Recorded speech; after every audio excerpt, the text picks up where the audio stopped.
3rd, 2024 will come to order. Please rise and repeat after me.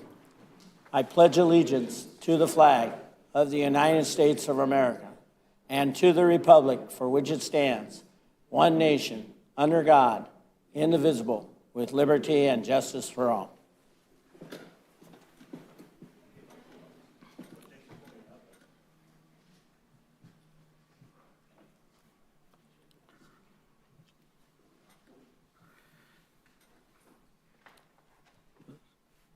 The City Council is seated, and we'll start off with a presentation from the Metro Lone Hill Avenue to White Avenue double track project.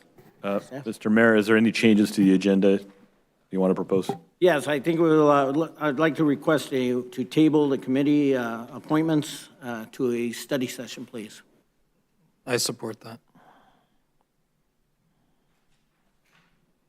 Do we have an idea of when for the study session? Because if I'm not mistaken, there may be one committee that we do have to make an appointment sometime May or June. Is it possible to get it done within the next 2 weeks? We can do it at the next meeting, but there's 2 items that we were scheduling for a study session at the next meeting that we wanted to get through, but we can do that if you're okay having a longer study session. Study session starts at 5, would that accommodate it? We could still start it at 5:30, and we'll try to make sure the agenda is not too long, and if we need more time, continue it after council meeting. Any, okay with that?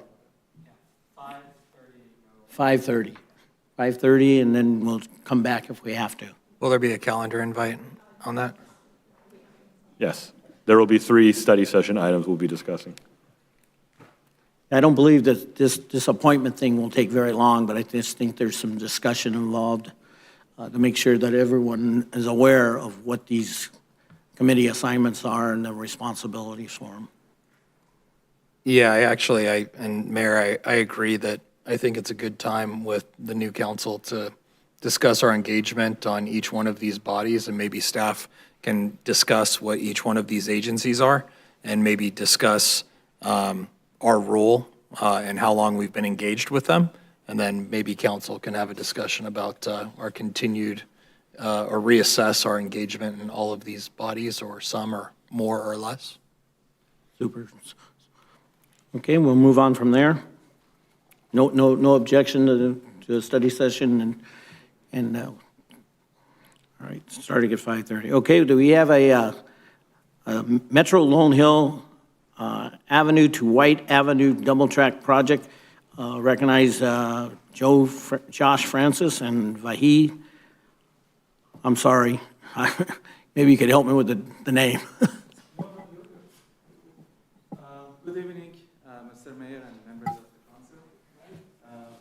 council. Microphone, please. Oh, okay, sorry. Thank you. Yeah, so my name is Vahid Hakdus. I'm a director with LA Metro, also project manager for Lone Hill to White double track project along Metrolink corridor. I also have my colleagues with me tonight, and in case you have any question about the project, we're more than happy to answer. So we are working on this project with our partners, Metrolink, because the double tracking project is along the Metrolink corridor. Also, city staff engineers from both cities of San Dimas and Laverne. And we also have the logo for the Public Utilities Commission. The reason is tonight we're talking about one of the at-grade crossings, San Dimas Canyon, which is located within city of Laverne. But the improvements extends beyond the city limit to city of San Dimas, and that's why we are here. Public Utilities Commission, CPUC, they're the approving agency. Any modifications on the at-grade crossings across California needs to be reviewed and approved by the agency staff. And the design modifications that we proposed as part of the project already received approval from the CPUC. On this slide, we're showing other agencies that we're working to get approval for the project. We have Caltrans, we have LA County as an example. We're going through their jurisdiction with the double track project, and we need their oversight to approve the project before starting the construction. Project location is along Metrolink corridor, as I mentioned earlier. The line highlighted in dark blue is 3.9 miles of double track, where Metro adding a second track along the busiest Metrolink line, which is San Bernardino line. Pre-COVID, we had over 30 Metrolink commuter trains and handful of freight train traveling along this corridor. We're also showing the Gold Line in yellow north of the Metrolink corridor, which the construction completion is underway. Those red dots are representing the improvements at each crossing, road, highway, rail crossing, which this project will add improvements, safety improvements to make it a quiet zone ready along this corridor. So goals and objectives of this project, first and foremost, we enhance safety along this 3.9 miles to mitigate the risk of collisions involving trains. We improve travel time by reducing delays. By adding the second track, the trains will travel more efficiently, and the gates at the streets, at the crossings, do not need to be down for a long time. After the project, basically, it improves the reliability and efficiency for all commuters taking train, and also commuters taking vehicles to get to work and school, because those gates are not going to be down for a long time, and the operation is going to be a lot more efficient along the Metrolink system by adding a second track. And also improves quality of life by reducing traffic congestions, which results in improving air quality, and also prepares the cities to pursue final quiet zone implementation with the Federal Railroad Administration. The project, we cleared it environmentally in 2019, and since then we had several community outreach meetings. We attended city council meeting like tonight to inform the public about this important project. So as I said, tonight our focus of our discussion is going to be about the San Dimas Canyon Road at Great Crossing. This crossing is physically located within city of La Verne, the neighboring city. And as you can see on this map, we have the Arrow Highway and San Dimas Canyon Road intersection. We have the Gold Line and one freight train just north of the intersection. And the Metrolink corridor is located south of the Arrow Highway intersection.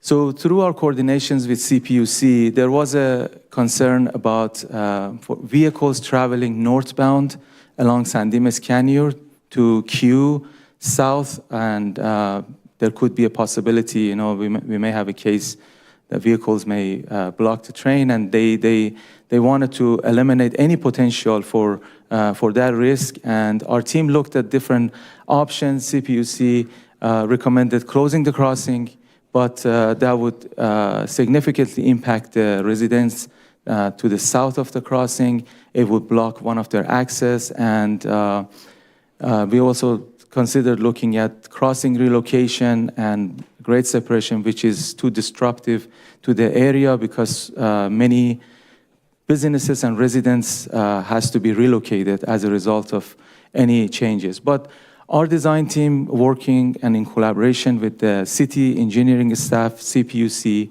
we came up with an option that has the least amount of impact that I'm going to present momentarily. So the option is to make the San Dimas Canyon northbound right turn only onto Arrow Highway. So with this option, we don't require to have a signal. So vehicles, they don't need to wait behind the red signal when they go north or they want to go left on Arrow. So the free right turn on Arrow is always open, and that would eliminate any potential for cars and large trucks to queue along that that side of the road, up to the grade crossing. As a mitigation, Metro is proposing to have an opening, let me use the laser here, right here through the median, and for vehicles that they wanted to go straight along San Dimas Canyon or make a left turn, they can go eastbound on Arrow and make a U-turn. And then they continue going north on San Dimas or west or Arrow Highway. Again, I'm emphasizing on the fact that this crossing, this intersection physically is located within the neighboring city. And on one of these slides, I have the borderline shown, but again, part of this improvement is spilling over to city of San Dimas, and that's why we are here, to provide the project update. This is a larger map. Again, as part of these improvements, LA Metro providing a refuge area. I have an example. So for pedestrian safety, we are putting a dedicated right turn lane to the San Dimas Canyon Road, and also having some improvements on this crosswalk. So pretty much we're adding, safety improvements. We have to relocate this driveway away from the crossing. That's a CPUC requirement and quiet zone requirement, and pretty much it. So on the next slide, actually this is the example of the refuge area. As I said, pedestrians can wait here. It shortens the length of the crosswalk, and that makes it safer to cross. On this exhibit, we are showing the limits of the boundary line between the city of La Verne and San Dimas. This is the Arrow Highway and San Dimas Canyon intersection, and this is the borderline. So what's happening here, in order to accommodate, make room for the right turn, free right turn, we have to push the traffic, transition the traffic from the outside lane to the middle lane, and we're going from 3 lanes to 2 lanes at the intersection, and then back to 3 lanes after the intersection. So what's happening here, in order to do this transition, we are moving the curb physically, so we're pushing the curb, we're widening the sidewalk. These red lines represent a new curb. It will impact 3 driveways within city of La Verne, and then after this point, within city of San Dimas, we're doing this transition by just using striping. So as we drive along the eastbound Arrow, you'll see striping that basically guide the vehicle. These arrows guide the vehicle to the middle lane. And as we get close to the intersection, we will have a dedicated right turn lane. The benefit of this design, basically, as we don't need the signal for the northbound traffic along San Dimas, that time that was dedicated for the north and north left turn is going to be distributed for the other signal timing. So therefore, the signal timing will be improved for all other traffic movements, including the traffic going eastbound on Arrow Highway.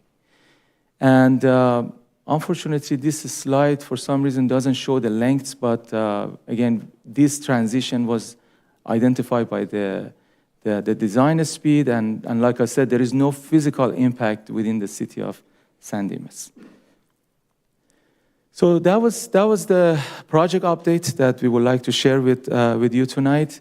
Again, as far as the schedule, like mentioned, 2019, Metro cleared the environmental phase of the project.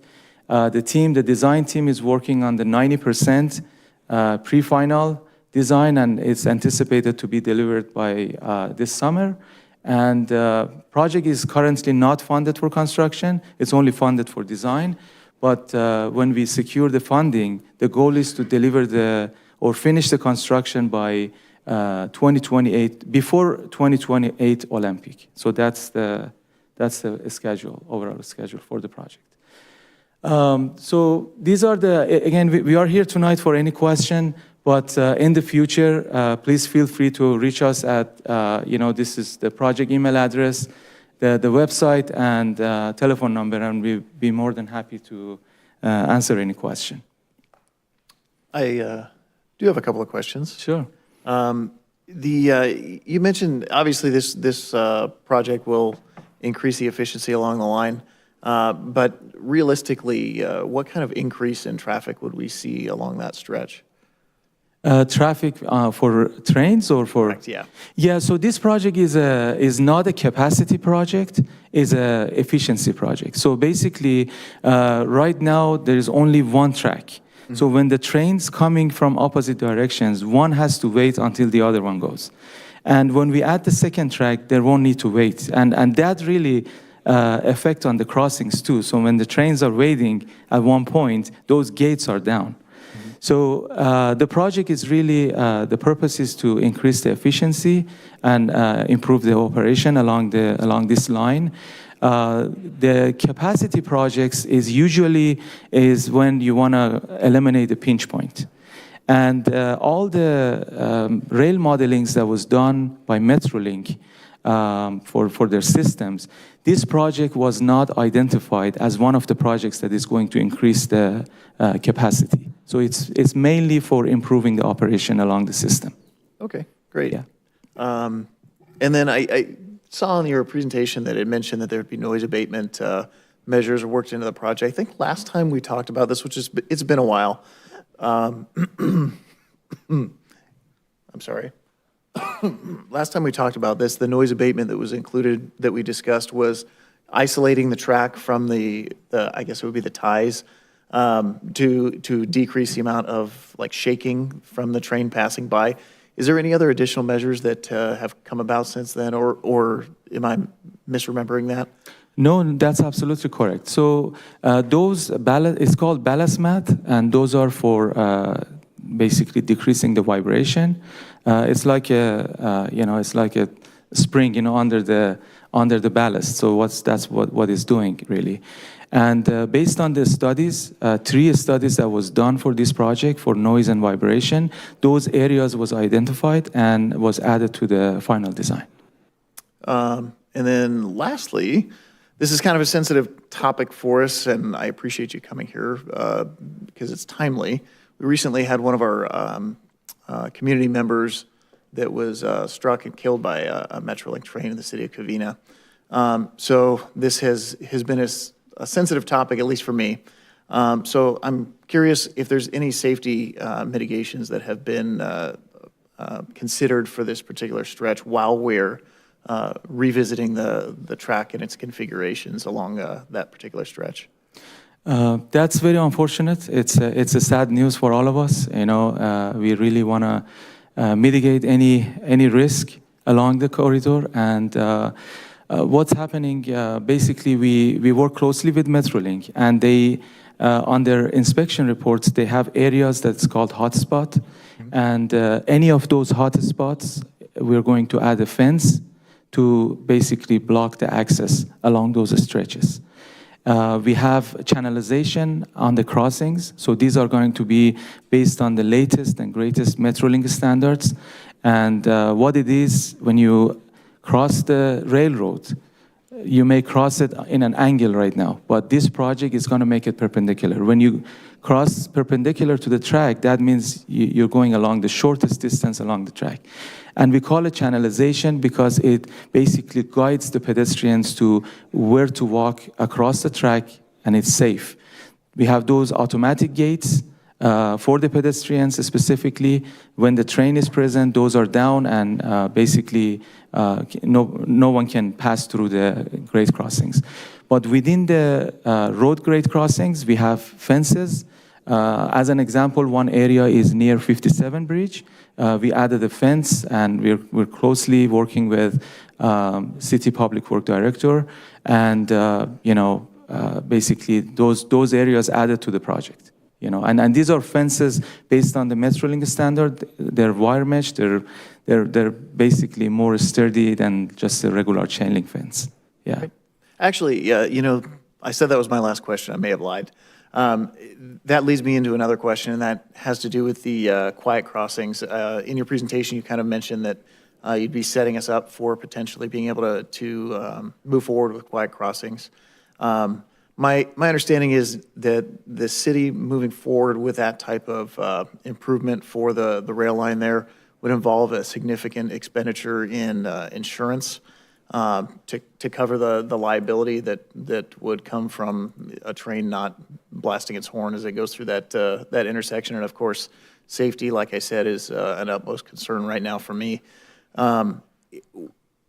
Is it a possibility, or has any other cities along any Metrolink track that you're aware of looked at an alternative of wayside train horns so that there is some sort of audible signal, but it's just not as,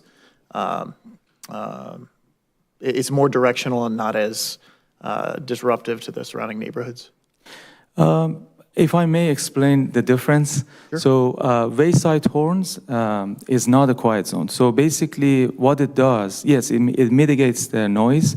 So what it does, it makes it more localized at the crossing. Mm-hmm. So instead of a train, you know, the way it works, basically trains, the federal FRA's horn rule, basically they want them to blow their horn 15 to 20 seconds before they reach the crossing, or quarter of miles, or something like that. And as they go through, so for like half a mile, almost between half to 1 mile, you're gonna see them basically blow horn.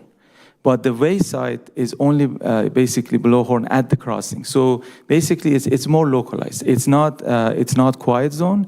The quiet zone, when the safety improvements in place, the physical safety improvements such as vehicle gates, medians, flashers, when those improvements are in place, and the quiet zone is basically implemented at the crossing within that segment, the train engineer is not mandated to blow horn. Mm-hmm. They do blow horn if in case of emergency. So that would be the difference. So most of the time, you won't hear the train horn, when the quiet zone is implemented. The wayside, you will still hear it. And basically is all the neighborhood around the crossing will hear it also. So it's not a quiet zone.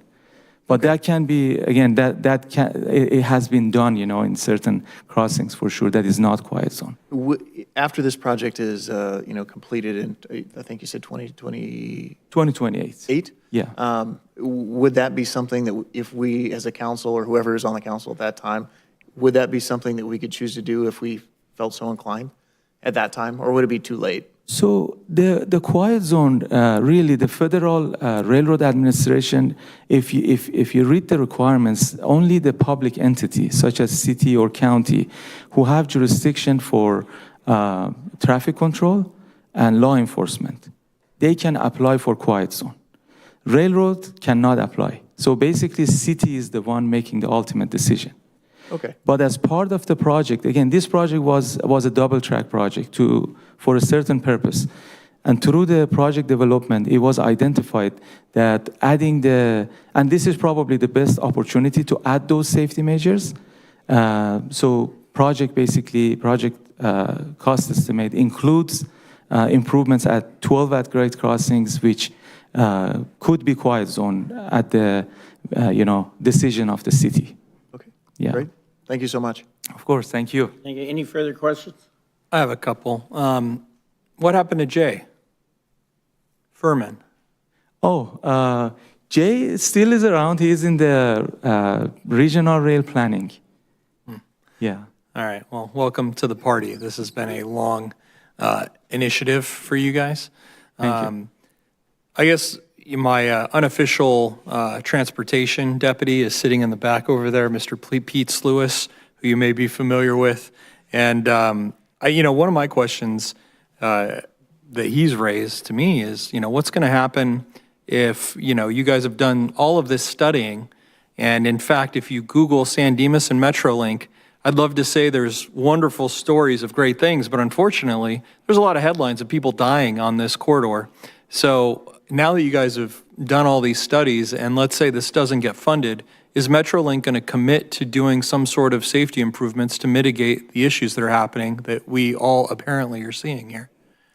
I cannot really speak to that. That's a question for Metrolink, but we are doing our best to move forward with the final design as soon as we can, and as soon as the project is ready, for funding it, we will go and talk with the right people and find funding for the project. And Metro is the leading agency. I mean, again, within the regional rail in LA County, if I may just explain our role, we have over 300 miles of regional rail within LA County, and our department at LA Metro, we oversee all the CIP projects because LA Metro is the owner of those corridors, and we have operators such as Metrolink, Amtrak, and also freight trains that they're using those basically LA Metro's right away.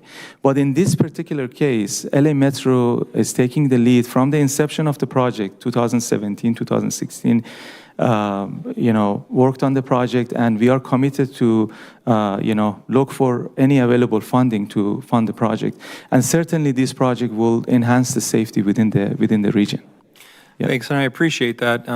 My comments, I've followed this, I've been around since all of this, and there's people here in this room right now that have been very vocal in this. So when I say welcome to the party, I mean it with the most endearing terms, that you missed out on, unless you've watched some of our passionate community members here, not just the people in this room, but I mean a whole auditorium full of people concerned about safety, concerned about the vibrations in their homes, their foundations cracking, the noise and the torment caused by the trains and the horns.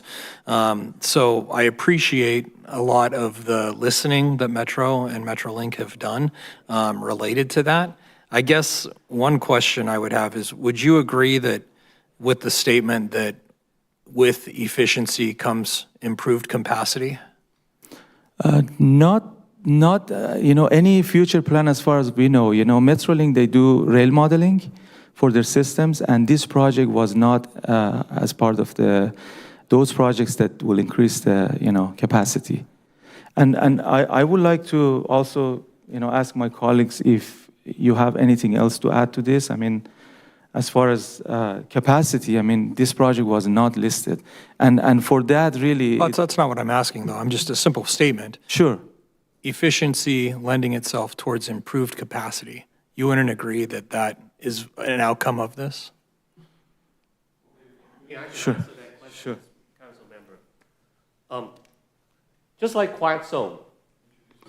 My name is Charles Sang. I'm from his colleagues, and we work both in the regional rail divisions.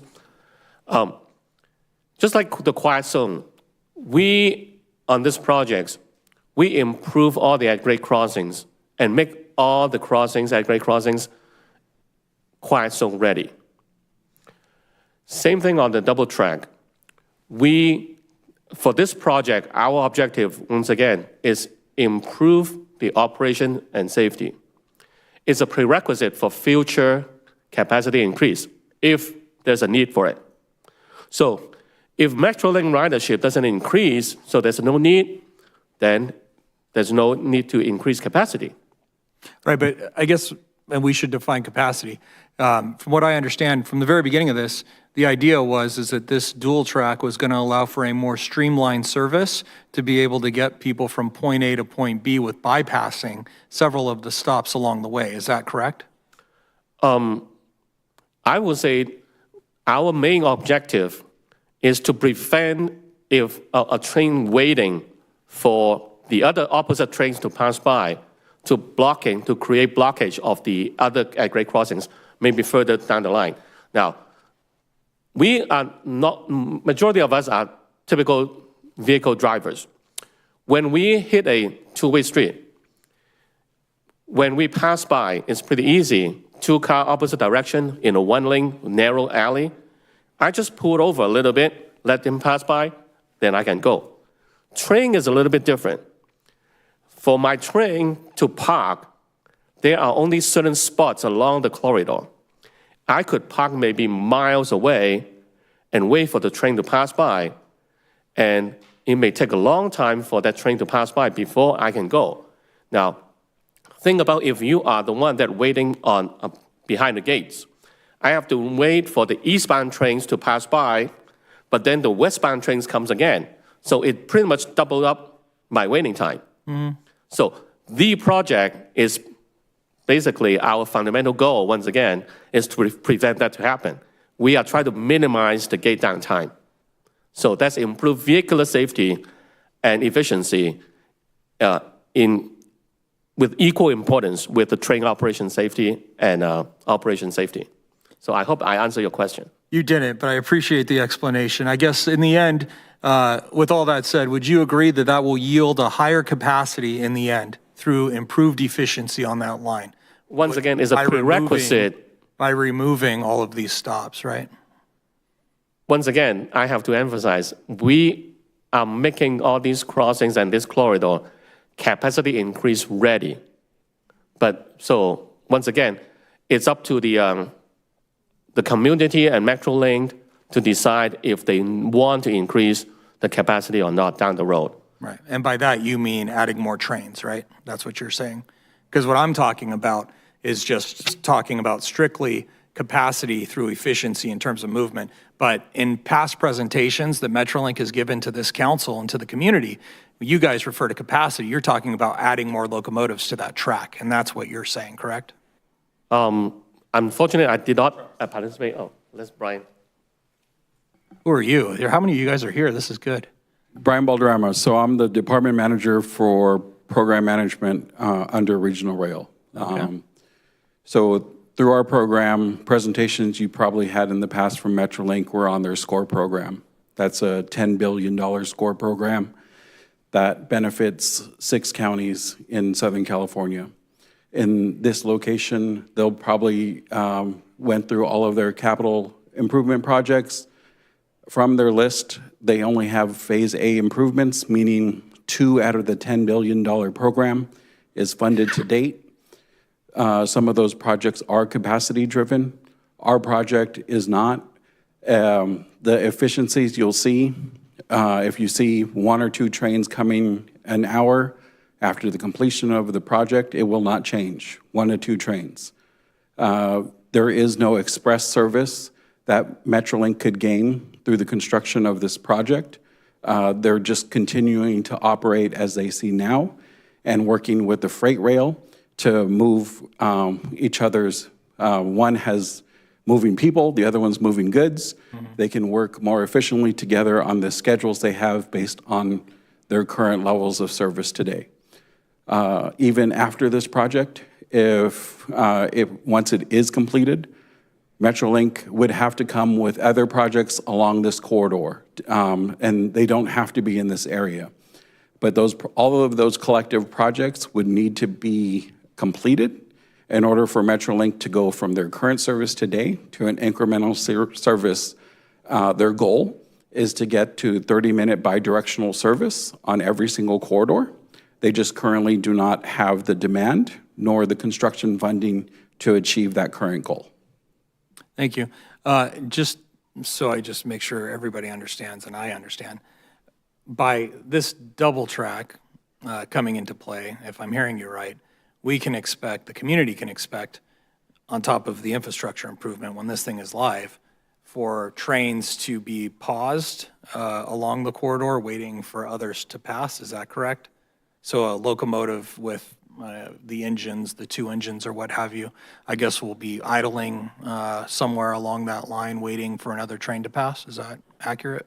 So there's mainline tracks for operation, and there's siding tracks along this corridor from this location all the way out to Rancho Cucamonga. It's those siding locations, which is a 3rd track, that allows for that waiting to occur. Both Metrolink and the freight have to pull into those siding tracks in order for the other one to move efficiently. With the double track at this vicinity, they no longer have to wait at the individual sidings outside of the limits of the project and can continue operations without impact or incident. So there shouldn't be any residents along this corridor. And the reason I'm asking this is because if you're familiar with our community and all of the meetings that we had about this, the noise mitigation is a significant concern. The vibration is a significant concern. And I just want to make sure that I'm doing justice to the people that are in the community here.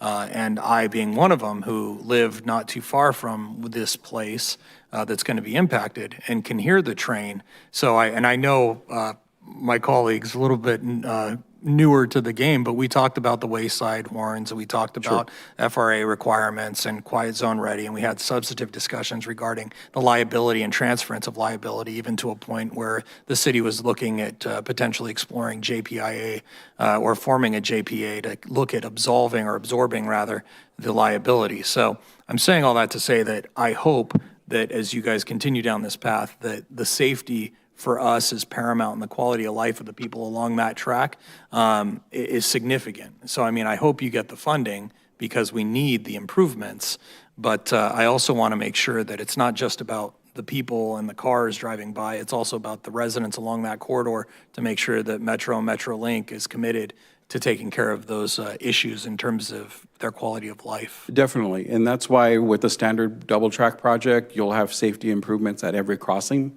With the quiet zone ready infrastructure, it's advanced safety measures that have to be applied on top of those standard policies in order for it to qualify. So we've already did our due diligence and worked with all of the approving agencies to make sure that infrastructure is built into this program. And as far as construction funding, compared to last presentations where we as Metro staff were trying to advance a project, you do now have a project champion. The mayor of Pomona, Director Sandoval, sits on our board and is actively asking the questions of where's the funding to move this project from final design into construction. All right, I have one last question. Is there anyone else here? I want to make sure I talk to all your staff. We have all of our representation for community outreach. Thank if you have you. I community appreciate outreach you. questions. And thank you. Anyone else wishing to ask a question? Hearing none, thank you, sir. Mr. Mayor, do you mind if I ask a couple? Excuse me. City manager. Just some things I'm hearing from council members, I want to ask some follow-up questions. I'm presuming there were environmental analyses that had to occur with regards to what you're doing in the double track project. In those analyses, is there any consideration for increased number of trains on the track? Yes. So increases on the track as well as increases as far as demands based on your master planning at the time the environmental studies were done were all taken into consideration.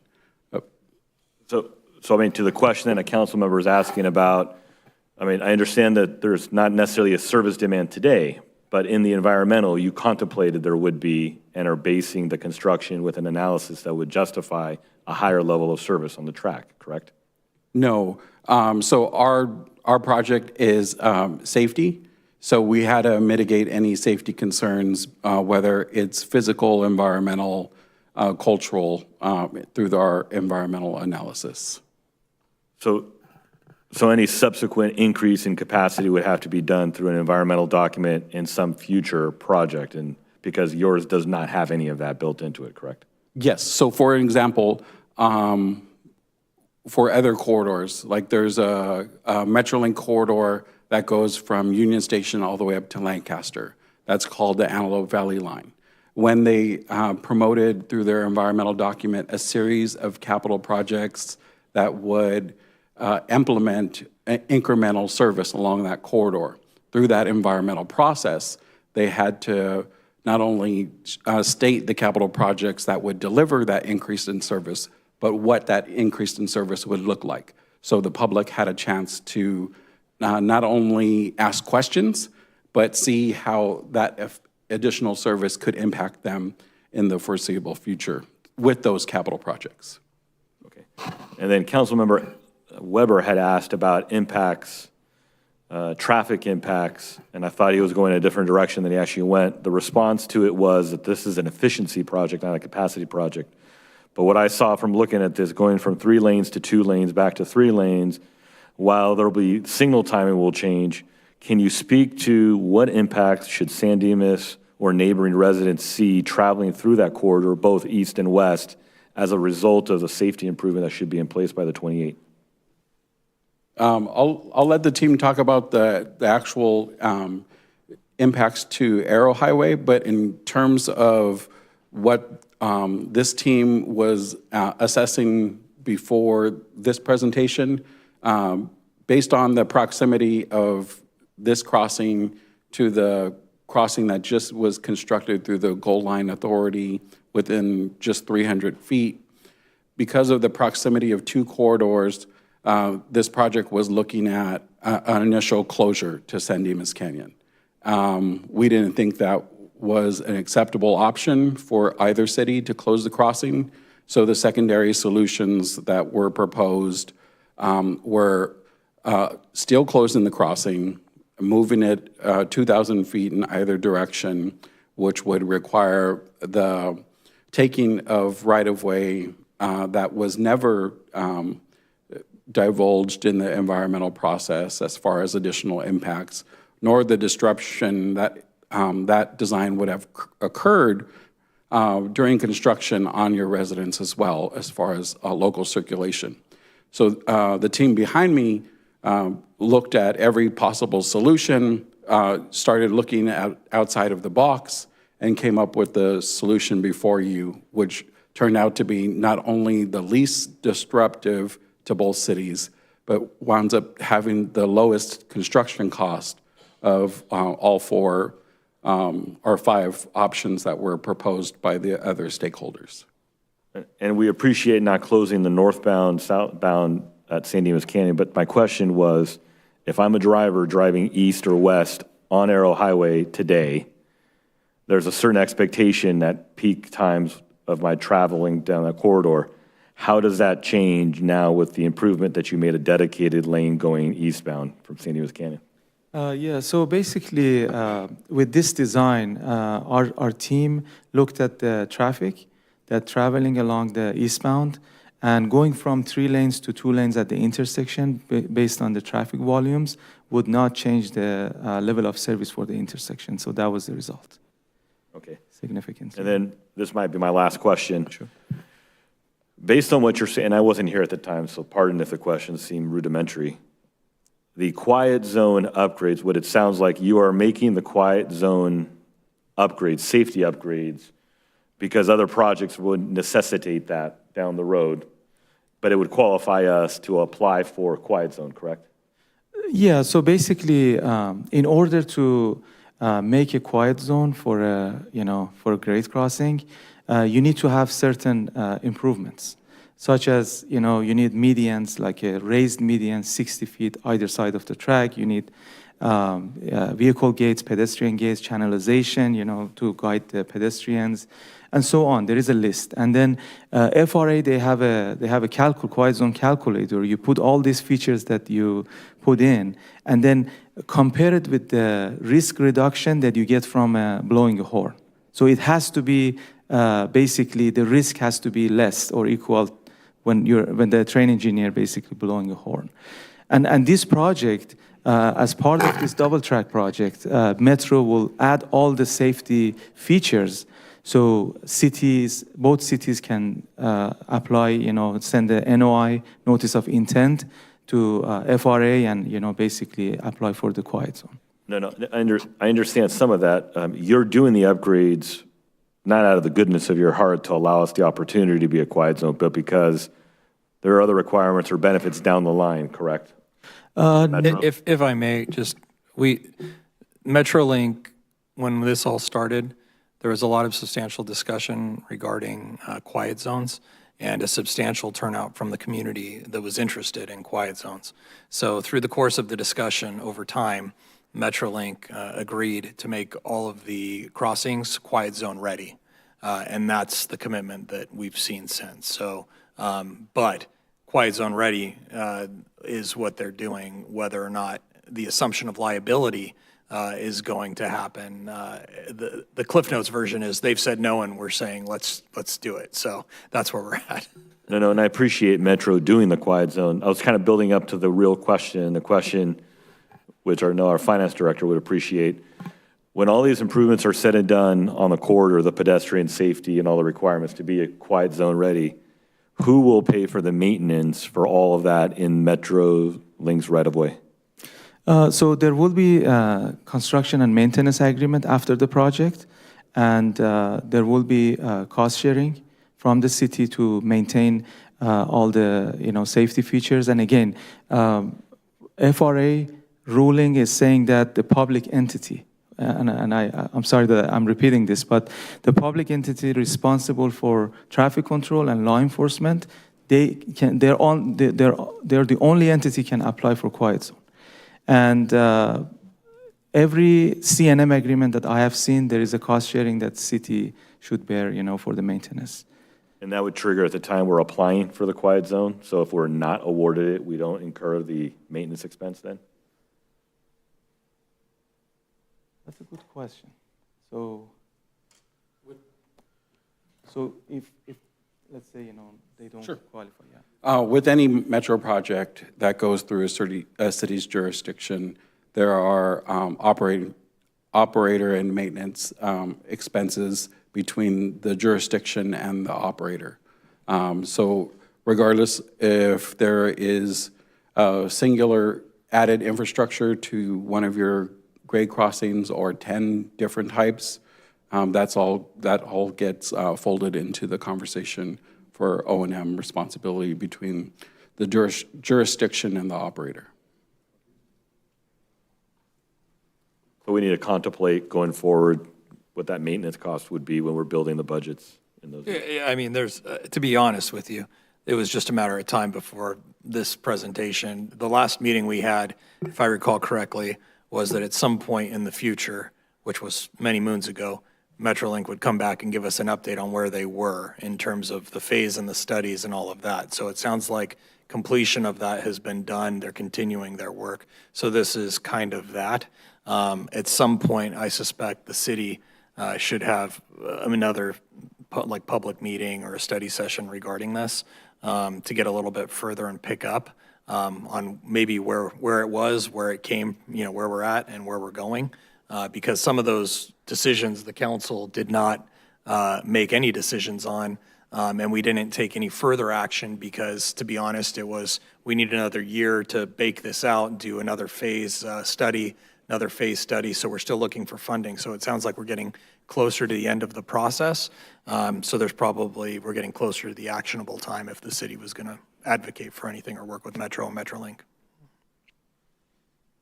Okay. Great. Thank you, sir. Thanks, everyone. Thanks, I guess, to your entire staff. I hope they live close. Thank you. Okay. No further questions, right? Yeah, I'll just say if Pete's talking, I hope you guys would stay for just a moment to hear him speak. Yeah, you might want to stick around for a couple minutes, but he only gets 3 minutes. It has come to my attention that the only people that are going to hear what I'm about to say are in the four corners of this room. TV land is on a blink. Spectrum has a snafu or something like that, the way I understand it. And they're looking at, San Dimas is looking at a different. No, let me speak to that. We've gotten a report that certain houses are not getting the council meeting broadcast. I believe a while back there was some spectrum issues, so there are some residences that are not able to get live streaming in certain fashions of the council meeting. It's not the whole community. Okay. And so we are on YouTube, we are on the city's broadcast, but for the residents at home that watch this after the fact and are wondering, why am I not getting a San Dimas council meeting in San Dimas? There are some spectrum issues in certain parts of the city that Spectrum is trying to navigate. I'm informed that some people are getting a San Dimas City Council meeting, but it was 2 weeks ago.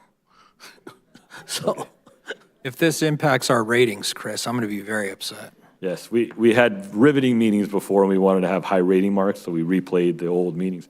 No, I do not understand why that's the case. I just verified with our IT staff the different venues that are the current meeting. Yeah, we even started the meeting on time and everything. yeah, we started. Our high school students are being re-televised, so a lot of them having a chance to look at it. Okay, we're going to move on to oral communications. Members of the audience are invited to address the City Council on any item on this agenda or not on this agenda. Public comment will not be taken during each individual item except for public hearing items. Comments on public hearing items will be heard when that item is scheduled for discussion. Under the provisions of the Brown Act, the legislative body is prohibited from engaging in discussion on any item not appearing on the posted agenda. Okay. However, your concerns may be referred to as staff or set for discussion at a later date. Each speaker will be limited to speaking once for up to 3 minutes. Madam Clerk? First speaker is Margie Green.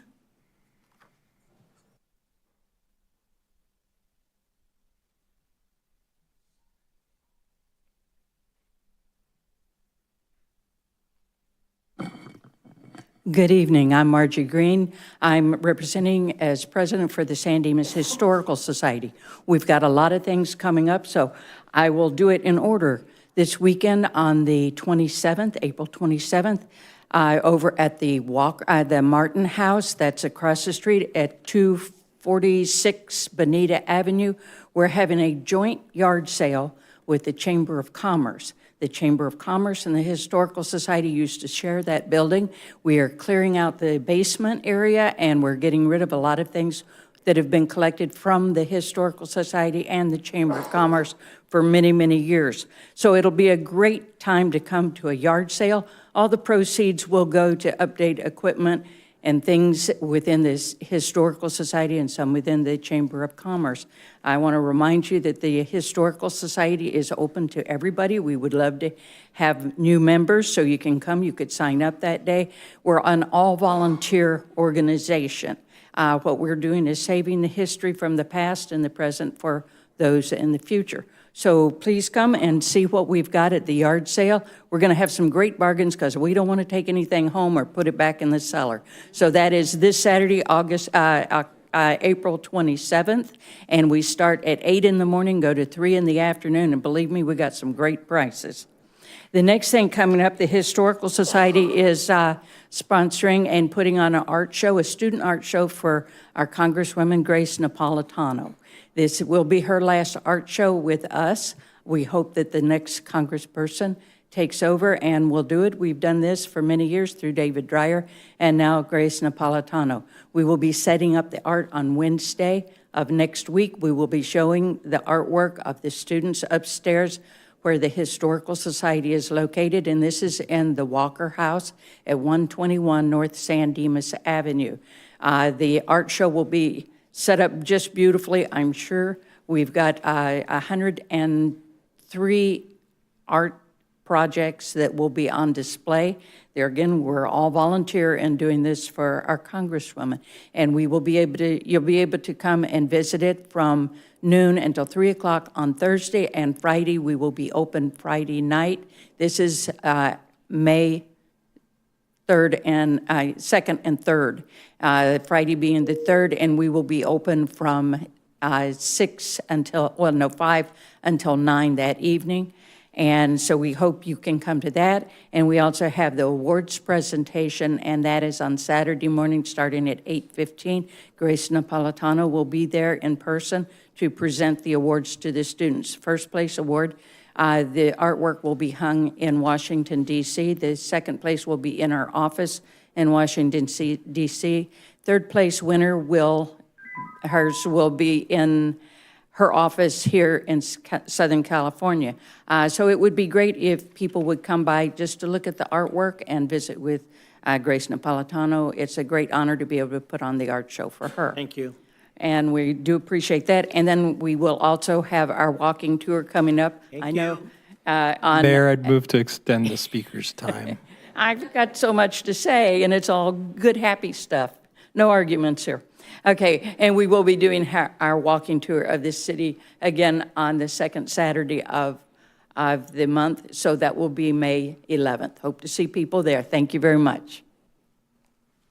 Thank you, Margie. The next speaker is John Ebner.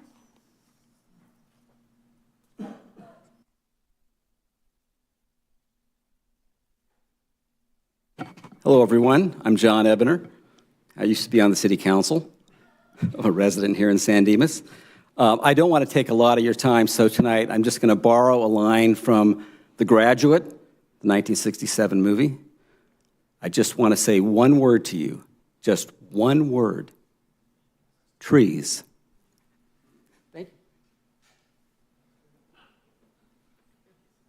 Thanks, John. Next speaker is Gabriel Cote, Jr. Good evening. My name is Gabriel Cote Jr., and I have to say that I do not live in San Dimas. I live in Laverne. But I play pickleball in Glendora. I play pickleball in Alhambra. I play pickleball in Upland. And I'm here on behalf of my friends that I met playing in Glendora who are residents of San Dimas. And they're asking, why don't we have pickleball in San Dimas? I just had a chance to talk to Mr. Ross over here, and he explained it's not in the budget. I understand that now, knowing that you guys are going to have to pay for some railroad stuff. The thing is, I started pickleball. I played racquetball, I played baseball, I played everything, but I had a heart attack. And they told me, well, you got to go do therapy, and you got to go join the gym, and I found going to the gym boring. I'd listen to the same music day after day, and I tried to do other things. Then I found pickleball. Through that, I have lost a lot of weight. I have met some fantastic people. I met the mayor of Glendora, Judy Nelson. She plays pickleball. My friends over here, they play pickleball. That one is tough, and that one is tougher. I don't know, they're pretty good. So the relationships I have made have let me know, why does this city doesn't have pickleball? They have parks. I bowl in Chaparral. There's a park next to Chaparral. I don't know the name of the park, but I go by there. When I go there at 6, there's nobody there. When I go at 10 o'clock home, there's nobody there. Lights are on. Why can't you build pickleballs there? Pickleball courts. So I just want you to consider, maybe put it in the agenda. Maybe I could get more people to come. Most of us are older. I'm 77 years old. And I beat the crap out of the little young people because I love the sport. And I love what it does to me and the friendship that I have accumulated through time. I started a year ago. Okay? I want to thank you and good luck. Thank you, sir. Next speaker is Sylvia Melendez.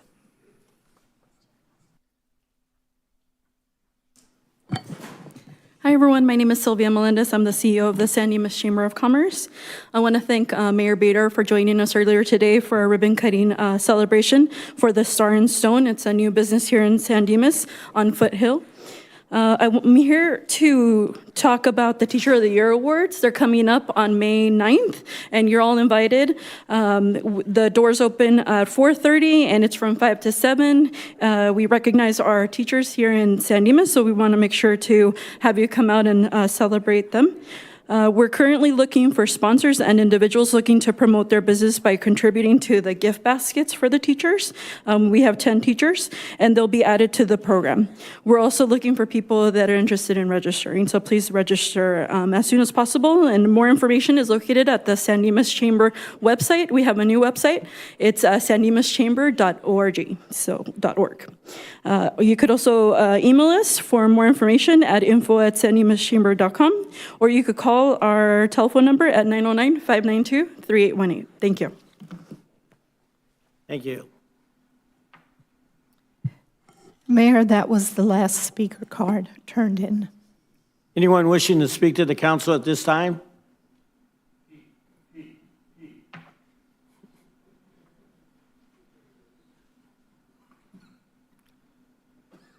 Well, I wasn't really planning on speaking, but by popular demand, I'm sure it's not really the case. A couple of things. We have some new council members too that I'd like to make sure that we're all aware of. The freight that goes on our line there, the Metrolink line, is really just for local delivery and local pickup. We don't have a freight main line going through our city.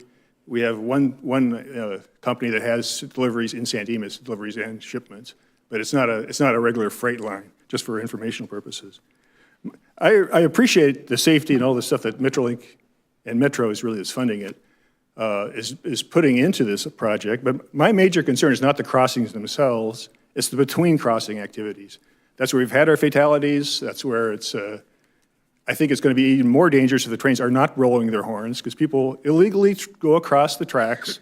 They shouldn't be there. There should be, to me, there should be improved fencing there. It sounded like there might be some, just, I haven't seen anything that has continuous fencing, but there was a mention of that by the 57 freeway, which is one of the areas we've had people, a couple people get hit and killed. There's a path you can actually see there that's, I know it's illegal, but it's there, and people cross, and it's there. And even the suicides we have, impulsive suicides are easy to do when you're by the tracks.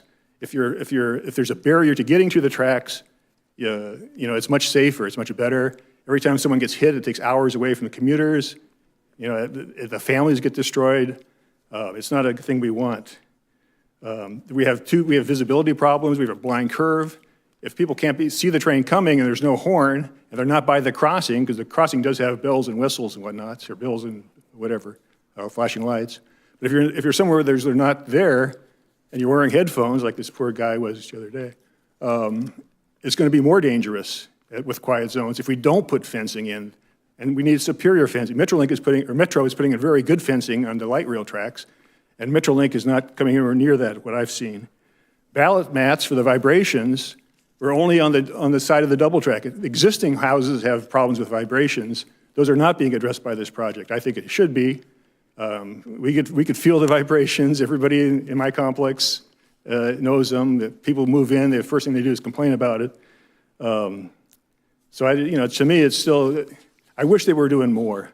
I know our crossings will be safer. I'm glad they're looking at the San Dimas Canyon intersection will be dangerous. I'm glad they're looking at the CPUC or whatever is trying to force more safety. I'm worried if they don't get funding, we'll have an unsafe crossing there because the cars then will get stuck.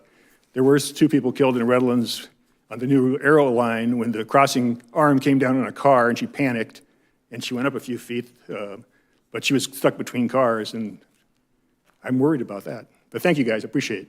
Thank you, Pete. Anyone else wishing to speak to the council at this time? Seeing none, we'll move on to the consent calendar.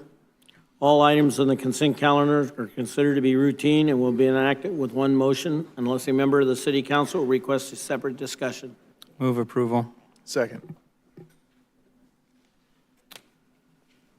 Any additional questions? Can I have a motion? Oh, yeah, I did motion. All in favor? Aye. Opposed? Hearing none, motion carries 5-0. Okay. We'll move on to other business. Discussion on a broad tree fine policy.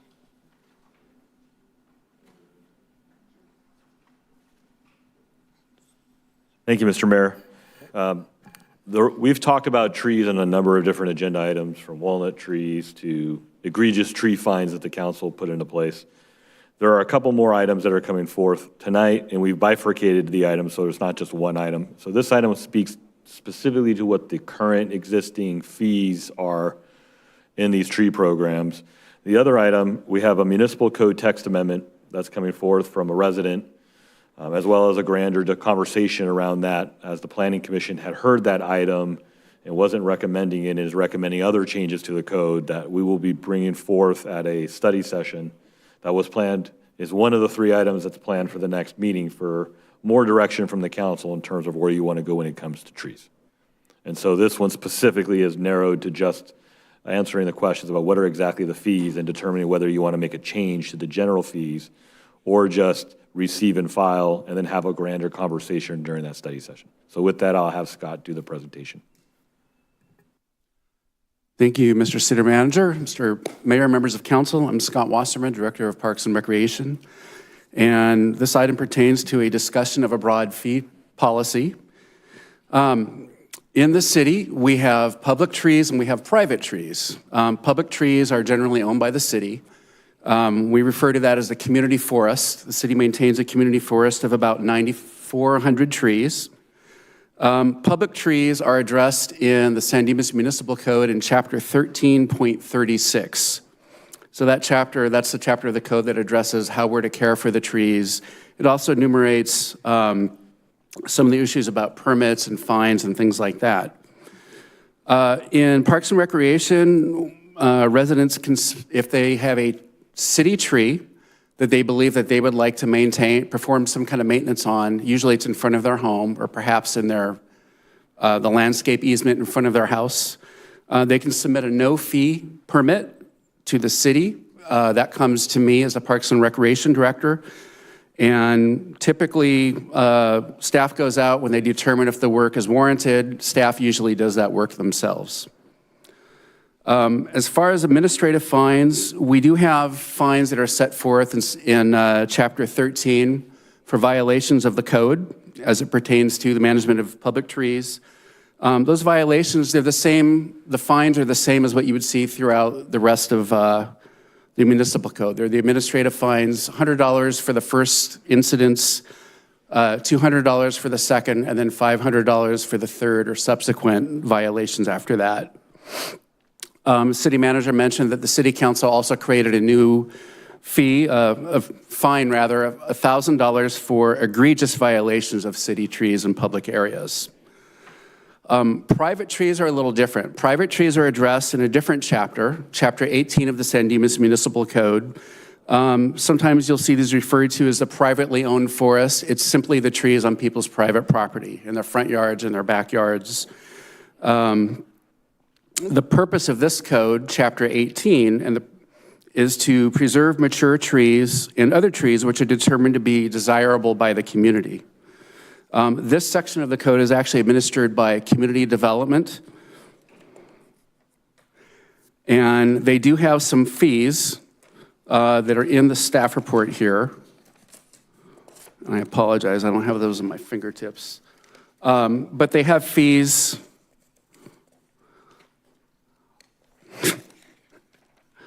I thought I brought these up. I know their fees range from about $350 down to $740. The most expensive fee would be for developers.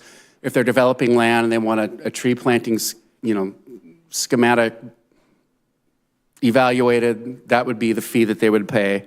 The fees are smaller. I think there's a fee for single residence homes. I'm actually going to let our director of, thank you, community development talk about his fees. Good evening, Mayor and members of the council. Louis Tarico, Director of Community Development. As Director Wasserman was specifying regarding the planning fees, so we do have fees now for tree removal application permits. Historically, we didn't charge any fees for tree removal application permits. With the recent fee increase, for single-family properties, the removal of 3 or less trees is $300. 4 or more is $500. For removal of existing trees in multifamily and commercial industrial developments, 3 or less is $350. 4 or more is $740. And for new development projects that require removal of trees, the application fees is $740.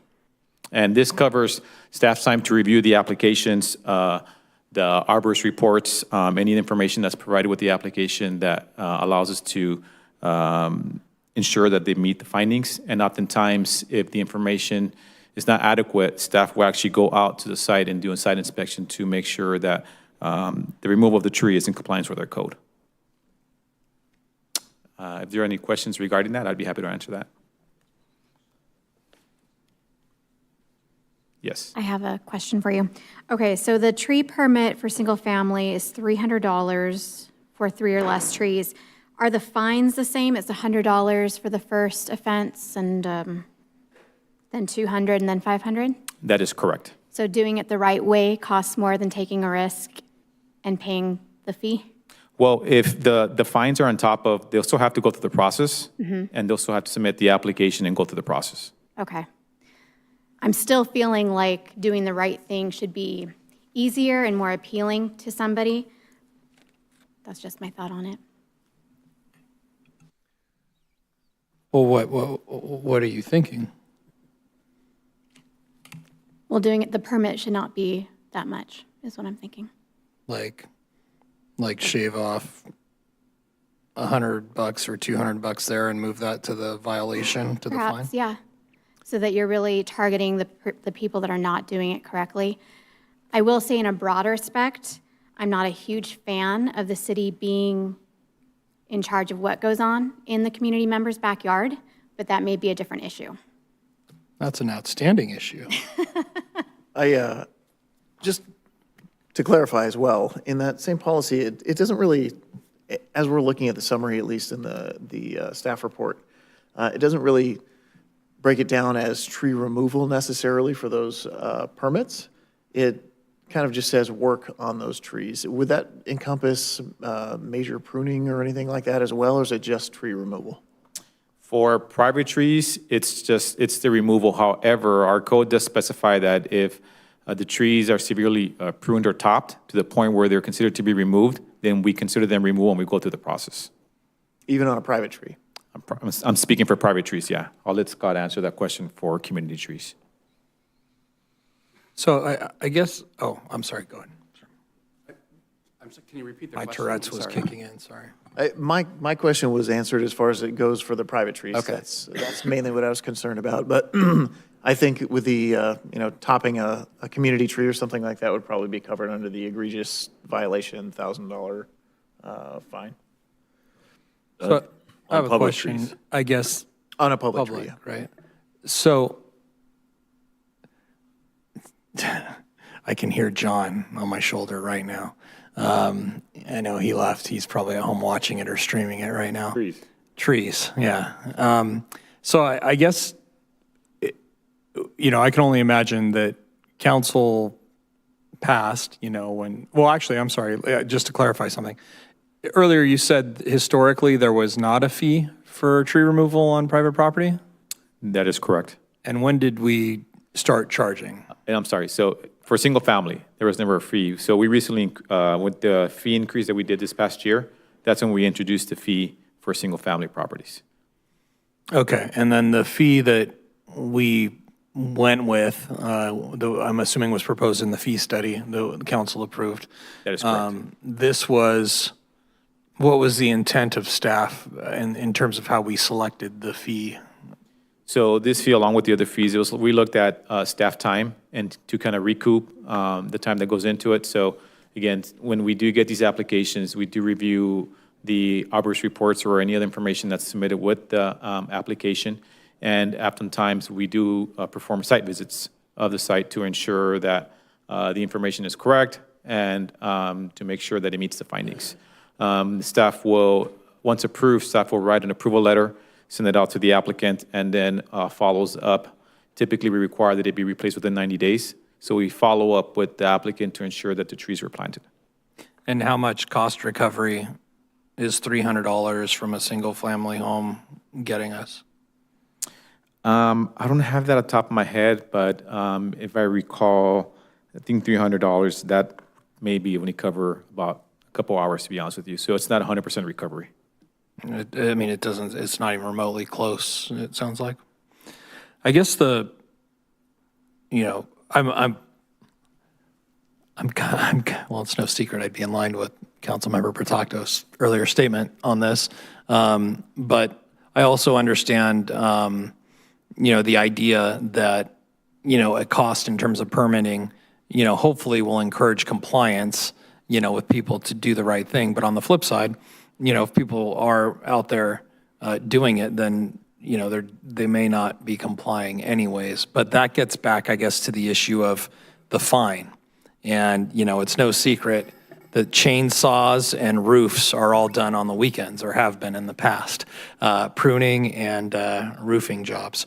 So I guess, depending on where council's at, I would almost think that maybe taking $150 off of each one of these permitting fees and moving the $150 to increased penalties would make more sense in terms of it's not the people that are following the ordinance that are the problem. It's the people that are violating the ordinance. And I think in that way, it may make more sense, more teeth in terms of the penalty to encourage compliance for a lower cost. I understand, though, that the fee, you have to get the permit plus stack the fee, right? So you're talking 300 plus 100 if it's your first time, versus saying, let's say you paid $100 for the permit just to encourage people to do it, or $150, and most people comply and we're good.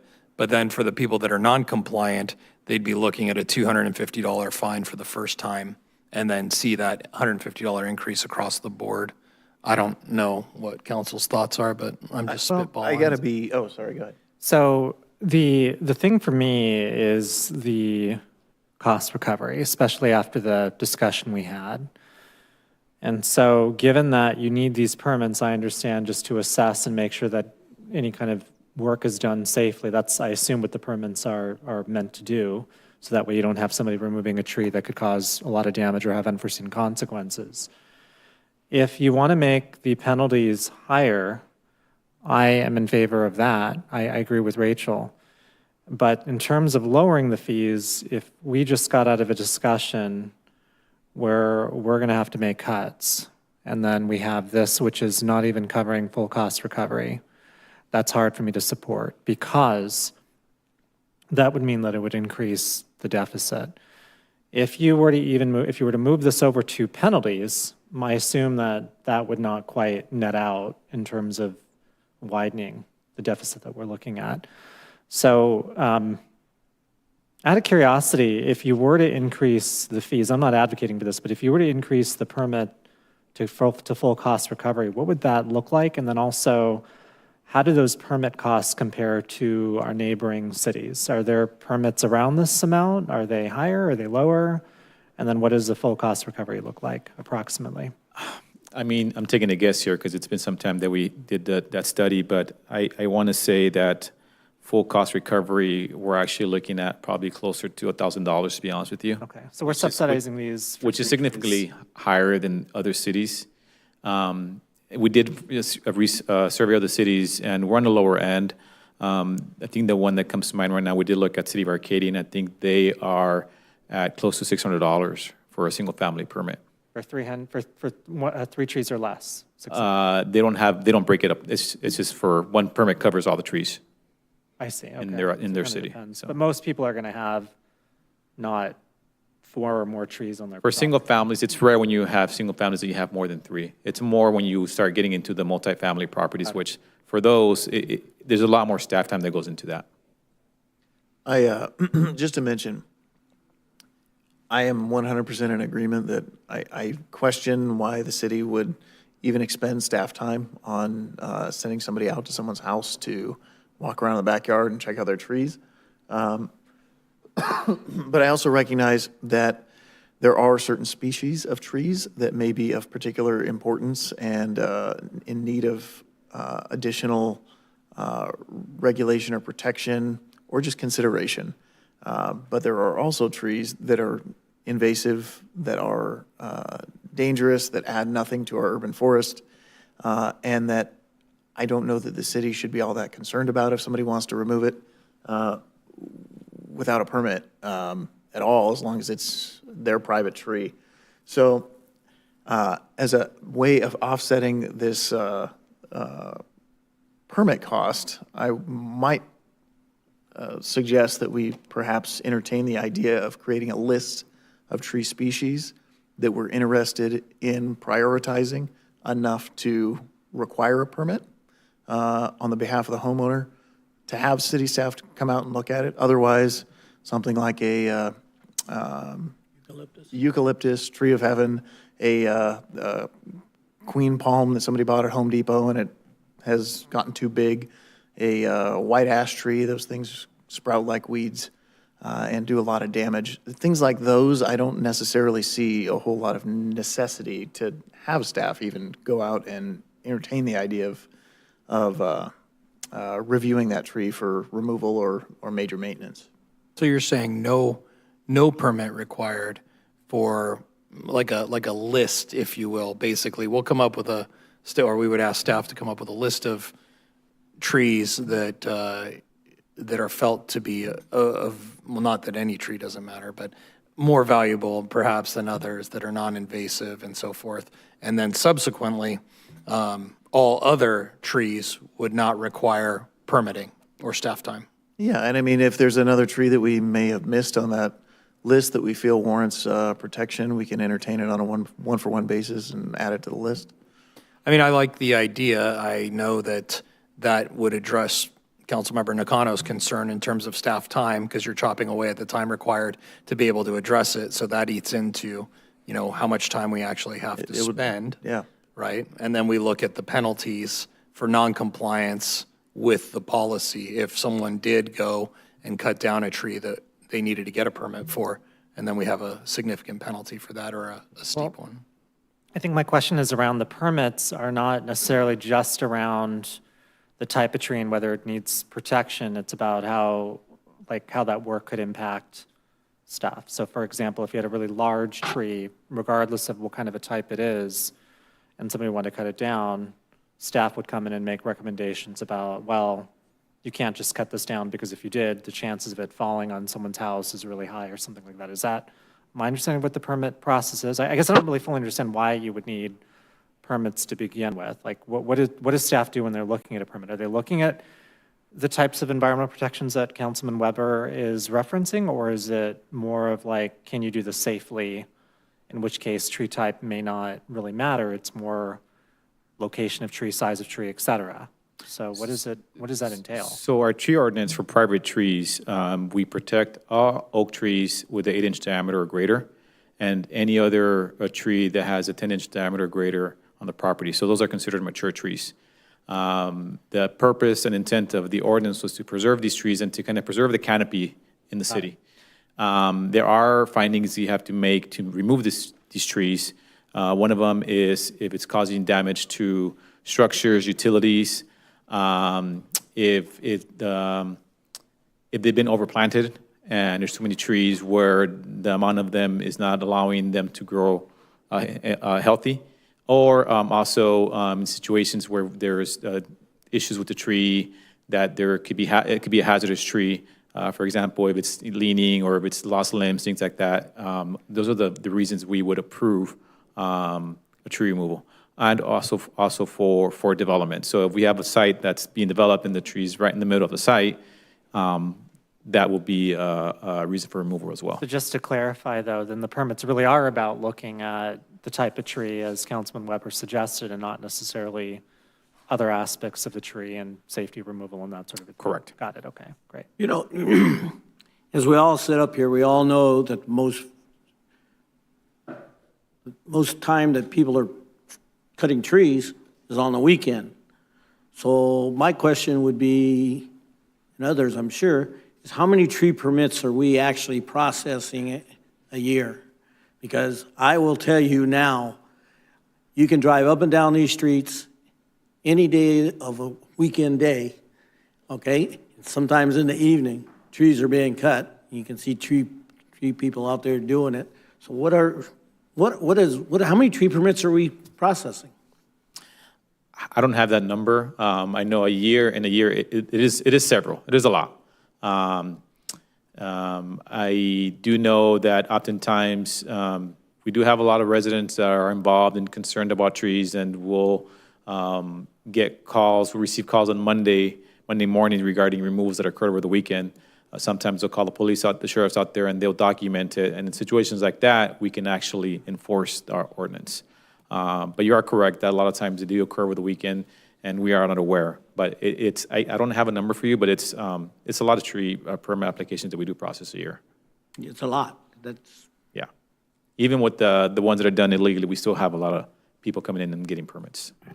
I'm curious and maybe, I mean, it sounds like perhaps this needs, or will probably end up being continued, I would imagine, because it sounds like there's a lot of interest from the council one way or the other on this. But, you know, the landscape, no pun intended, has changed as it relates to high fire danger zones. And insurance companies are canceling their policies with so many of our homeowners here in the community. And, you know, I look at this as we sit here and talk about this, and it just makes me wonder on, you know, how much we are hitting our residents with something that you have the fire department in some instances telling them they need to do clearance from the curtilage of their home and so forth. And, as a way to be able to do it, all the while, you have people who can't afford to water their lawns in some instances. There was a big push several years ago to go to drought-tolerant landscaping all over the place. And I wonder, it's if you got one of those letters this year from the fire department and said, hey, you need to do something about your clearance, around your home, or move some of those that landscaping away from the side of your home, what does that mean for these people? I mean, I know a majority of people don't have trees, abutting to their home in that way. But a lot of them do have trees that are mature or are on their way to be, that are nearby or close to, that could present a fire danger to their home. And I do appreciate, big mature trees, but at the same token, I hear it all the time from people about, the size of the trees, the issues with, pruning of the trees. Some people can't afford the trees, and they're just literally, hey, if I have to put food on the table or water my lawn, I'm probably going to put food on the table. So I think there's probably more of a discussion that needs to be had around this. I'm not opposed, as I heard from some of my colleagues, to looking at perhaps reverting back to a zero fee for single homeowners. I don't really have a problem with the non-residential or new development, but I think, single-family homeowners is a little bit unique. And I'm also not opposed to increasing fees or fines, even if we went to a no cost and yet they couldn't even, because I have a problem with that. If there was no fee involved and you still couldn't go to the city and go through a review process, then I have no sympathy or empathy for anyone that goes through that circumstance. If it's literally no cost to you and all you had to do was comply, so we could try to make sure we're protecting the right trees in the forest, the privately owned forest. So you're talking like an over-the-counter permit issued by staff with no fee? It's like you do a garage sale or something like that? Sorry, I'm still getting used to this microphone. As far as the permit is concerned, I'm a homeowner. I say, hey, I have a multi-generational family. I need to provide some affordable housing to parts of my family, so I'm going to build an ADU. There is this darn tree that is right here. It's got to go, though, because we need some housing. Am I going to get a yes? Or it's not an automatic yes just because you pull a permit, right? In situations like that, when it's for development, we would approve the tree removal permit. You would still need to submit the application, but we would approve it. We would work with the applicant. We always work with the applicant and try and preserve the trees, design around it, but oftentimes when you can't, then we would approve the removal. Okay, thank you. I would want to verify that first, because I do have cases where we didn't approve it for an ADU and didn't meet the findings. And it was not this director, it was a previous director that denied an ADU in the location that was being asked for because of it. And the movement of the ADU to make it fit didn't fit for the resident. Resident happens to live within a certain distance from City Hall. Okay, you wanted to say something else. Yeah, so bear with me on this, because it is a grander discussion. We don't need to have a fee. You don't even need to have a program. It really is the council's regulation. The program you created can drive everything that comes out of that from there. Right now, we have a program that's very restrictive on trees, on both the public right-of-way and your backyard and private. And so there's a discussion we need to have about, do you limit it to specific trees that we care to protect in somebody's backyard? Or how do you want to regulate that in that regards and define, here's the program. And then there's the implementation. We don't have to have any fee for a permit, for any of it at all. If you backload the penalty, because we've had many times the tree gets reported to us it gets reported by a neighbor who sees something being done inappropriately, and that neighbor reports them. And rather than charge a homeowner and say, here's a barrier to you doing the right thing, hey, all we need you to do is log that you're actually doing the work in your backyard so we know you're doing it. And if we randomly check and find that you took a tree out that might be a protected tree of whatever size, then the penalty is far more severe. The penalty right now is not just, the monetary penalty is less than the permit, $100, $200, $500. But the second part of the penalty, which costs more, we can require you not only to pay that fine, but also to replace 4-to-1 the trees. So you take out 3 trees, didn't do a permit, it didn't meet the findings for replacing it, then you're paying $100 for the violation, plus you're putting 12 more trees at a cost that may be $800, $900, $1,000. Where would those 4-to-1 trees go? I mean, it's not realistic to expect somebody on a property to. Correct, so it doesn't demand that you have to do it, so you can go up to 4, either do the replacement or pay the fine or do both. And it would be something that professional judgment from community development would play into that. So I have nowhere to put those trees. How are you going to expect me to do 12? Okay, do 3 to replace them 1-to-1 and pay the fine, and that's what serves you. But I think the grander discussion has to be centered around the program we want, how we want to enforce, because while I appreciate getting cost recovery for our staff, if this program went away, we're not laying off staff. So all we're doing is taking capacity away from that staff to do something else. And so if we're still going to have this type of program and want to be able to enforce it in some manner, maybe we think a little more creatively about the mechanism we utilize. Councilman Weber's suggestion, because the intent of the original tree policy, it sounds like, was to protect certain types of trees, those that are native and those that contribute to the forest of the city.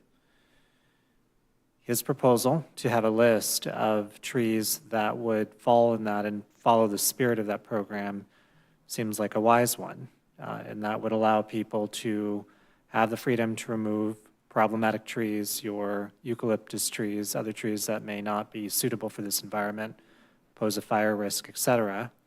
The ability to remove them without necessarily requiring staff time to go and check it out to make sure. So that, for me, seems like a point of discussion worth having and an idea worth pursuing if other council members feel the same. I think the conversation we'll schedule for the study session will make it a broader conversation, these areas to have that conversation. Under the policy right now, there's the 8-inch and 10-inch criteria for trees, the 10-inch being for a specific type of tree, but there's no distinction between the type of tree. And so it is a philosophical change in the policy to limit what those trees are, the conditions that they can be removed. But that's okay, that's a conversation I think council needs to have. I just don't want us to get hooked onto the fees and let the fees drive what's the most important aspect of the discussion, and that is, what do you want to do in somebody's private property? How do you want to, if you're protecting the forest, which it sounds like we do want to do and continue to do, is the manner we're doing it today the way you want to see it tomorrow? And if not, let's have that conversation. And once we're done with that, then figure out, now that we have this program and it's going to create work for the government that takes away from other pieces of work we could do, how do we best want to be efficient in how we implement that program? Yeah, I agree with that, and I think, Councilmember Weber and I had some pretty long discussions regarding this over the last year. And one of the things that he and I had thrown around was, for example, the 4-to-1 replacement. That's nuts, especially if you have a property that is like equestrian and has already been densified by landscaping. But as we talked about it doesn't necessarily mean that philosophically in the future, we couldn't require somebody to put money into a landscape fund and then allow the residents, as we were talking about, formulating a program where we could take those fees, put it into a landscape fund, and then allow other residents who are interested in planting more trees then come to the city and essentially be granted a tree funded through the city that was offset by another resident who removed a tree. So in that way, we could set up a program that could offer a certain inventory of trees that the city might, with the arborist, deem as beneficial, and then that way we can help steer trees into the community that we think are going to grow and be helpful and mature over time. But that way, a resident who removed a tree is essentially funding a tree that another resident could benefit from, and it keeps, this is the other part, because this is where we had a long discussion about this, is the maintenance cost is a cost that we are not discussing. And every time we do this, a tree that is removed from a private property owner and then is placed onto public land becomes a burden to the city And it's unacceptable because we've never had a real frank discussion about total costs regarding trees. Scott's gotten into it and has demonstrated over time both the liability costs, the maintenance costs, the landscaping costs, staff time, and we don't even talk about the trees lifting up the sidewalks and the infrastructure cost to go out there and spend staff time to fix it. So in the discussions that Councilmember Weber and I had was saying, how do we take a tree out of private property and then relocate it somewhere else in the city without burdening the city? Like, let that go back to someone who wants that tree, that's going to nurture that tree, and frankly is going to care for that tree without having the city have to continue to subsidize it. So I think that's something else that, as he and I have discussed regarding this, that maybe with council we can hash out too, and any other creative idea that could look at benefiting. Can I ask, based on the tenor of the conversation, I think having that as one of 3 items on the agenda isn't enough time, and it may be multiple meetings that it would require. Are we okay pushing the discussion of all the tree items, the code text amendment, the discussion of the policy, the fines, to a meeting where it could sit on its own? Because it sounds to me like this is going to be a very robust, broad discussion. As long as it's before July 6th. Are you okay having a special meeting to have that conversation? Yeah, I'm fine with that. Okay. So I'll work with both departments regarding the grander conversation, so it's standing alone, and it may be a 3-hour conversation, and if we can't finish, we'll then continue that meeting. Okay. Can I ask one question before we move on from this? And that is, Councilmember Vienna and I golfed at the Via Verde Country Club the other day to support the Education Foundation and the Ed Jones Golf Tournament. But as I was looking around the golf course there, and in light of our agenda item discussing this, I was looking around at how many trees they had, especially as we were doing the golf ball drop on their patio. You can see just how many trees are spread out there and how gorgeous it is. But they really do have an intense inventory of trees on that private property. And I'm not saying this in a way that I'm implying that I want staff to inquire as to whether Via Verde Country Club is getting permits to cut down their trees when they see fit.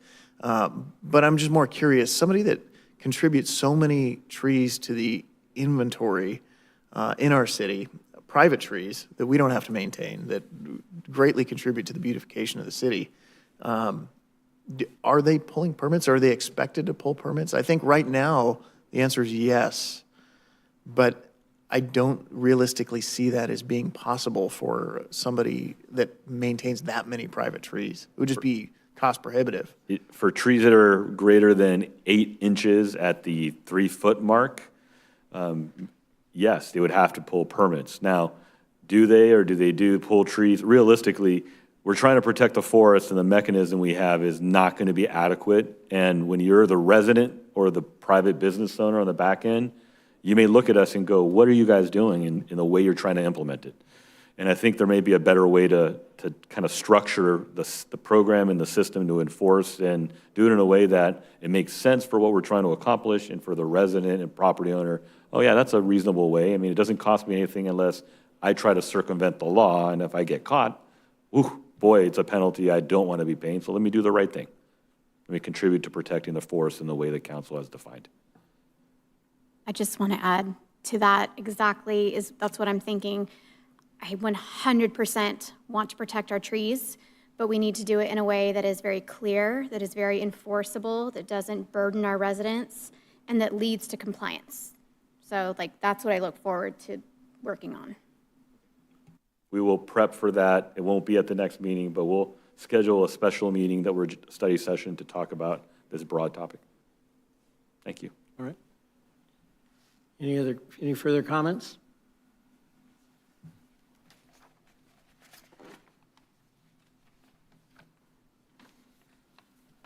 Okay, we'll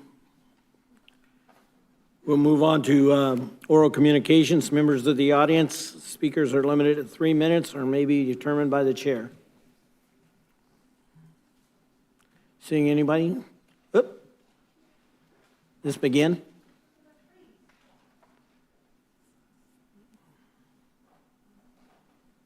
Good evening, everybody. Welcome, new council members. Since we're talking about trees, we all love trees. They're beautiful finds. We've all been talking about this, as well as native trees. We do have to take into account the fire dangers, the state, CAL FIRE, LA County Fire, HOAs, apartment building owners as well. The single owners, if it's one home maybe in the downtown area, you're leaving out the 49 HOAs within the city that own 1,400 trees. We have 1,400, but our HOA may have 1,600 trees.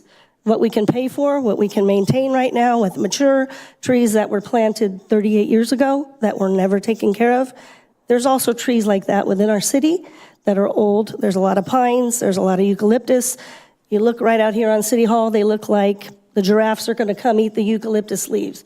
They're not cut pretty. You have trees, coral trees, over the senior center. You have them hanging over the entrance.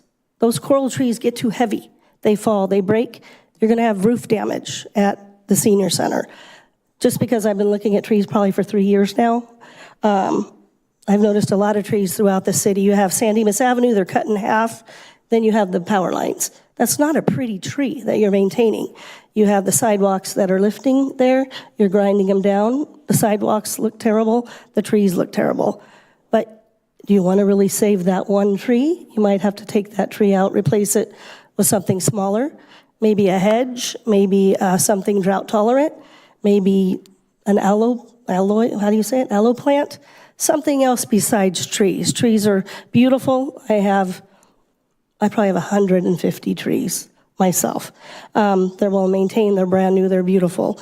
But the cost to water them as well, we all know we're having budget deficits within the city, we're having budget deficits within HOAs, apartment complexes. It doesn't just affect the city, it affects each HOA. We're our own little city. We contribute to the tree canopy, but any fines or you have to include us, not just as a single homeowner, one homeowner on Fifth Avenue, one homeowner over in maybe a county area. It affects a greater unit. So I just don't forget about the big, or businesses as well, too. Thank you. Thank you.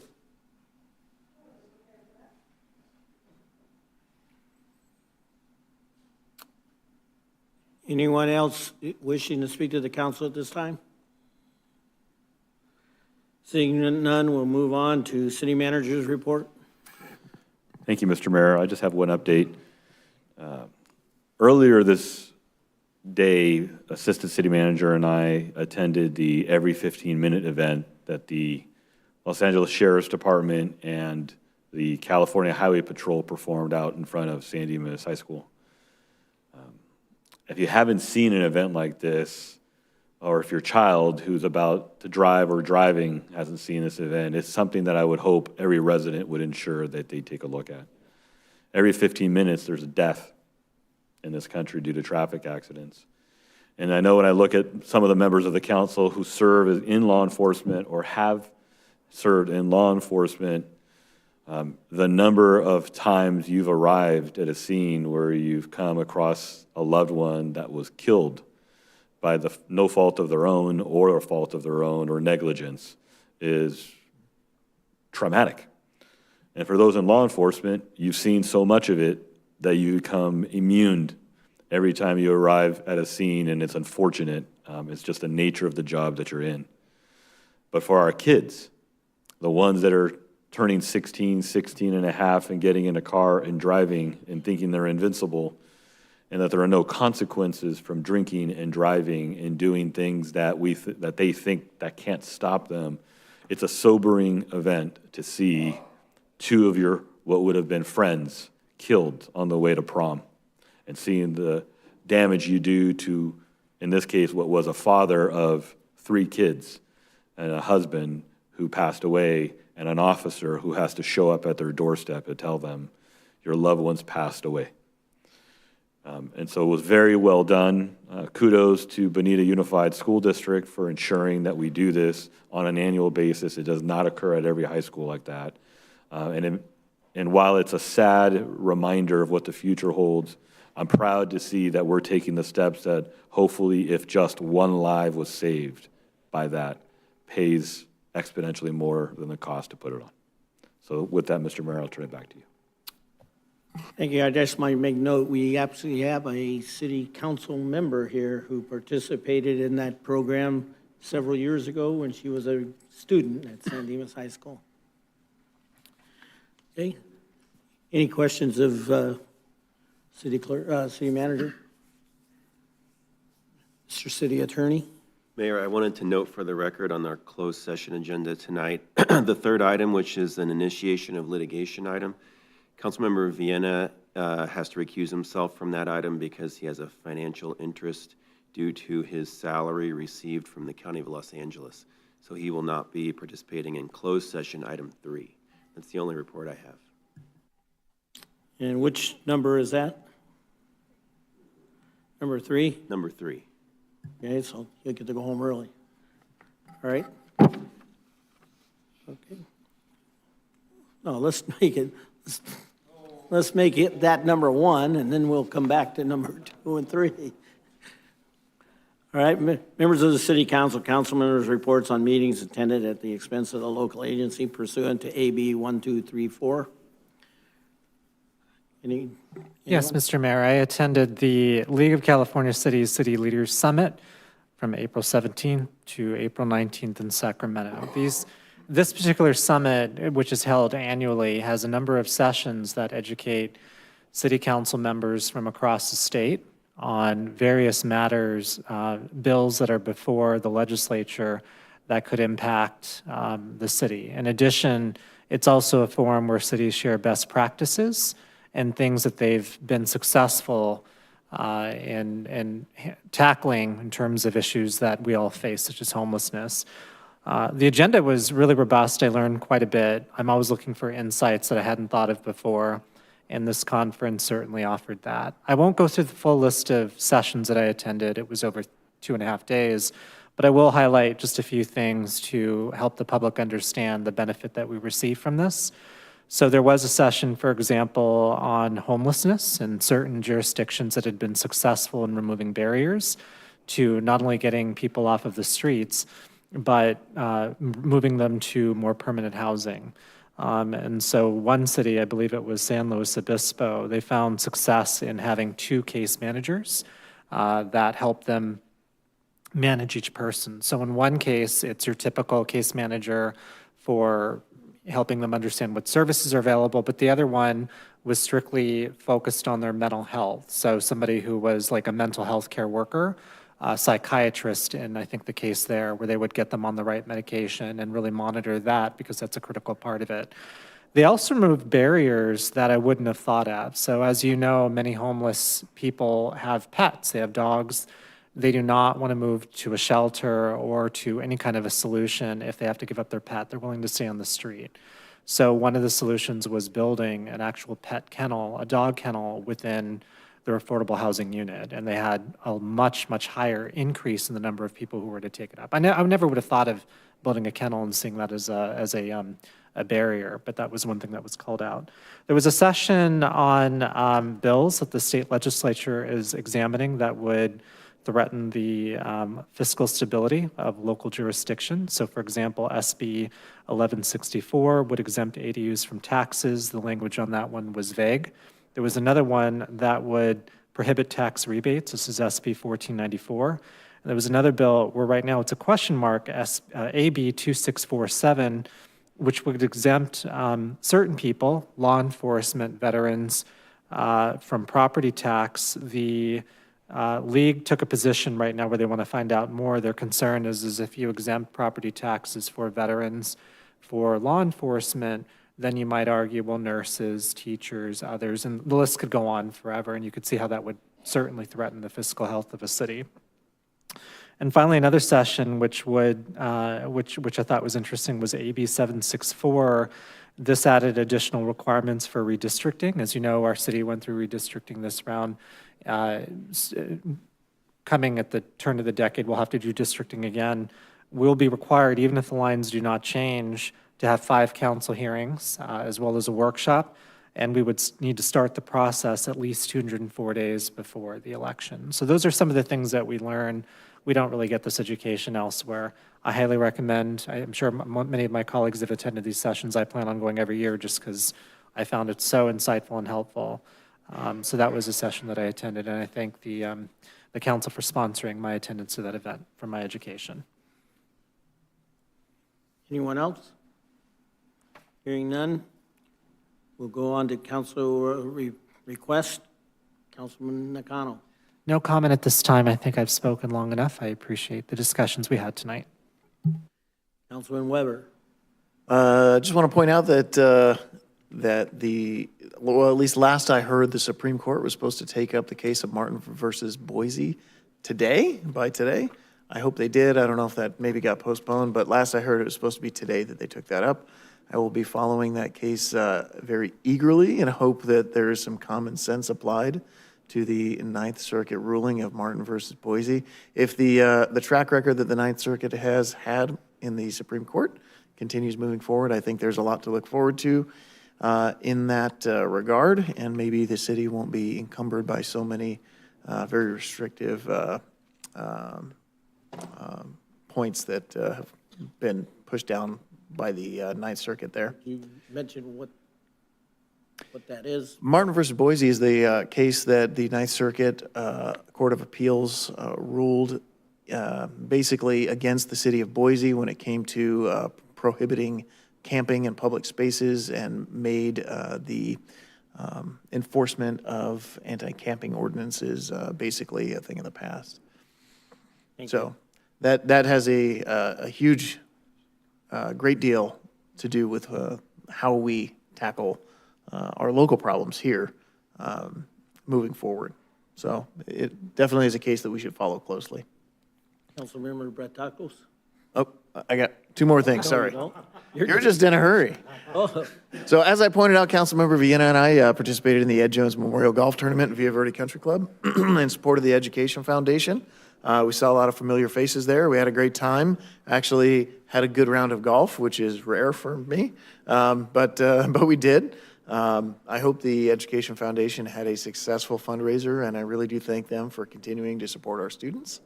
And then also yesterday, some may have seen that a deputy from another sheriff's station was shot as he was riding a motorcycle in the city of West Covina. As we were out on the golf course, we were able to pull up the radio traffic, and as we were listening to the radio traffic, you could hear that deputies from San Dimas Station were out at that scene and helping with that incident. And I wanted to recognize them and thank them for their response and helping out their fellow deputies. And I'm very happy to say that sounds like, I'm sure Ryan will speak to the same thing. It sounds like the deputy is going to be just fine, which I'm very, very grateful for. And now I'm done. Thank you.